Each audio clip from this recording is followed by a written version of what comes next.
प्रिय भक्तजनों, ओम नमः शिवाय। भक्तजनों, आज हम सोमवार की कथा सुनेंगे। अमरपुर नगर में एक धनी व्यापारी रहता था। दूर दूर तक उसका व्यापार फैला हुआ था। नगर में उस व्यापारी का सभी लोग मान सम्मान करते थे। इतना सब कुछ होने पर भी वह व्यापारी अंतर मन से बहुत दुखी था, क्योंकि उस व्यापारी का कोई पुत्र नहीं था। दिन रात उसे एक ही चिंता सताती रहती थी कि उसकी मृत्यु के बाद उसके इतने बड़े व्यापार और धन संपत्ति को कौन संभालेगा। पुत्र पाने की इच्छा से वह व्यापारी प्रति सोमवार भगवान शिव की व्रत पूजा किया करता था। सायंकाल को व्यापारी शिव मंदिर में जाकर भगवान शिव के सामने घी का दीपक जलाया करता था। उस व्यापारी की भक्ति देखकर एक दिन पार्वती ने भगवान शिव से कहा, हे प्राणनाथ, ये व्यापारी आपका सच्चा भक्त है। कितने दिनों से यह सोमवार का व्रत और पूजा नियमित कर रहा है। भगवान आप इस व्यापारी की मनोकामना अवश्य पूर्ण करें। भगवान शिव ने मुस्कुराते हुए कहा, हे पार्वती, इस संसार में सबको उसके कर्म के अनुसार फल मिलते हैं। प्राणी जैसा कर्म करते हैं उन्हें वैसा ही फल प्राप्त होता है। इसके बावजूद पार्वती जी नहीं मानी। उन्होंने आग्रह करते हुए कहा, नहीं प्राणनाथ, आपको इस व्यापारी की इच्छा पूरी करनी ही पड़ेगी। यह आपका अनन्य भक्त है। प्रति सोमवार आपका विधिवत व्रत रखता है और पूजा अर्चना के बाद आपको भोग लगाकर एक समय भोजन ग्रहण करता है। आपको इससे पुत्र प्राप्ति का वरदान देना ही होगा। पार्वती का इतना आग्रह देखकर भगवान शिव ने कहा, तुम्हारे आग्रह पर मैं इस व्यापारी को पुत्र प्राप्ति का वरदान देता हूँ, लेकिन इसका पुत्र 16 वर्ष से अधिक जीवित नहीं रहेगा। उसी रात भगवान शिव ने स्वप्न में उस व्यापारी को दर्शन देकर उसे पुत्र प्राप्ति का वरदान दिया और उसके पुत्र के 16 वर्ष तक जीवित रहने की बात भी बताई। भगवान के वरदान से व्यापारी को खुशी तो हुई, लेकिन पुत्र के अल्पायु की चिंता ने उस खुशी को नष्ट कर दिया। व्यापारी पहले की तरह सोमवार का विधि व्रत करता रहा। कुछ महीने पश्चात उसके घर अति सुंदर पुत्र उत्पन्न हुआ। पुत्र जन्म से व्यापारी के घर में खुशियां भर गईं। बहुत धूमधाम से पुत्र जन्म का समारोह मनाया गया। व्यापारी को पुत्र जन्म की अधिक खुशी नहीं हुई, क्योंकि उसके पुत्र के अल्पायु के रहस्य का पता था। यह रहस्य घर में किसी को नहीं मालूम था। विद्वान ब्राह्मणों ने उस पुत्र का नाम अमर रखा। जब अमर 12 वर्ष का हुआ तो शिक्षा के लिए उसे वाराणसी भेजने का निश्चय किया। व्यापारी ने अमर के मामा दीपचंद को बुलाया और कहा कि अमर को शिक्षा प्राप्त करने के लिए वाराणसी छोड़ आओ।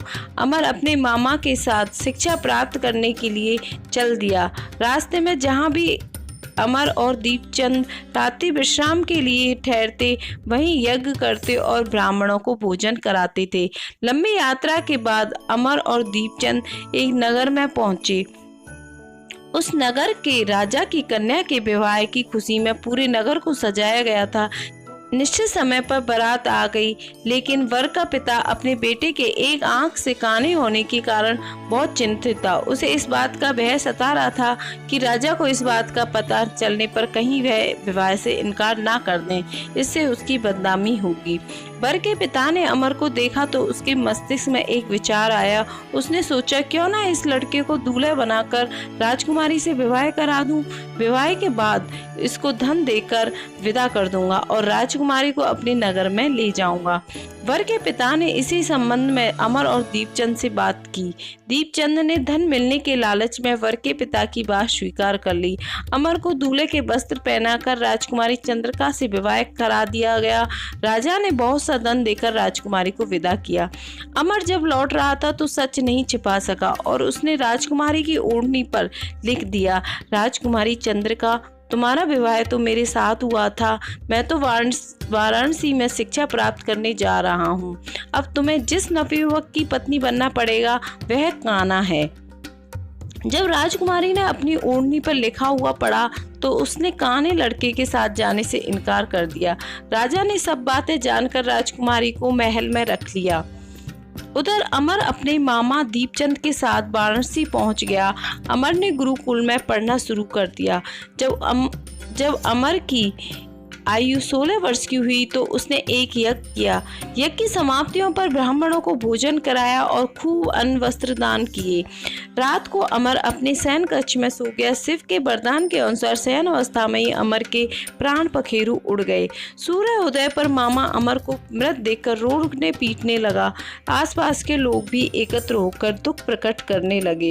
मामा के रोने और विलाप करने के स्वर में समीप से गुजरते हुए भगवान शिव और माता पार्वती ने भी सुने।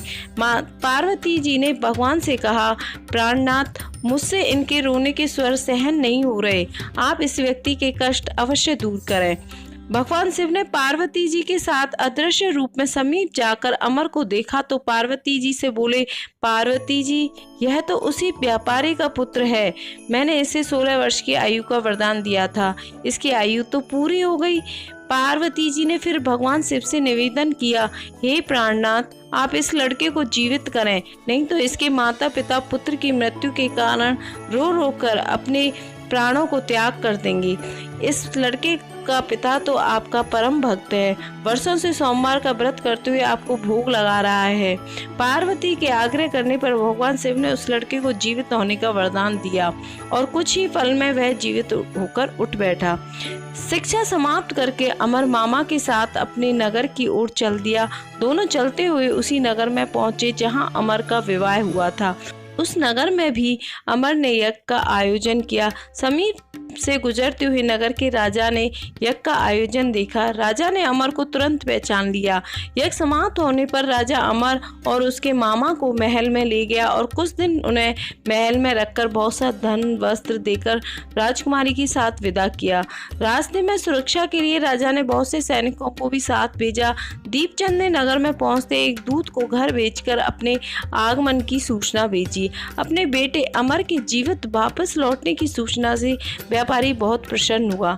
व्यापारी ने अपनी पत्नी के साथ स्वयं को एक कमरे में बंद रखा था। भूखे प्यासे रहकर व्यापारी और उसकी पत्नी बेटे की प्रतीक्षा कर रहे थे। उन्होंने प्रतिज्ञा कर रखी थी कि यदि उन्हें अपने बेटे की मृत्यु का समाचार मिला तो दोनों अपने प्राण त्याग देंगे। व्यापारी अपनी पत्नी और मित्रों के साथ नगर के द्वार पर पहुंचा। अपने बेटे के विवाह का समाचार सुनकर पुत्रवधू राजकुमारी चंद्रिका को देखकर उसकी खुशी का ठिकाना ना रहा। उसी रात भगवान शिव ने व्यापारी के स्वप्न में आकर कहा, हे श्रेष्ठी, मैंने तेरे सोमवार के व्रत करने और व्रत कथा सुनने से प्रसन्न होकर तेरे पुत्र को लंबी आयु प्रदान की है। व्यापारी बहुत प्रसन्न हुआ। सोमवार का व्रत करने से व्यापारी के घर में खुशियां लौट आई। शास्त्रों में लिखा है कि जो स्त्री पुरुष सोमवार का विधिवत व्रत करते हैं और व्रत सुनते हैं और व्रत कथा सुनते हैं, उनकी सभी इच्छाएं पूरी होती हैं। हर हर महादेव।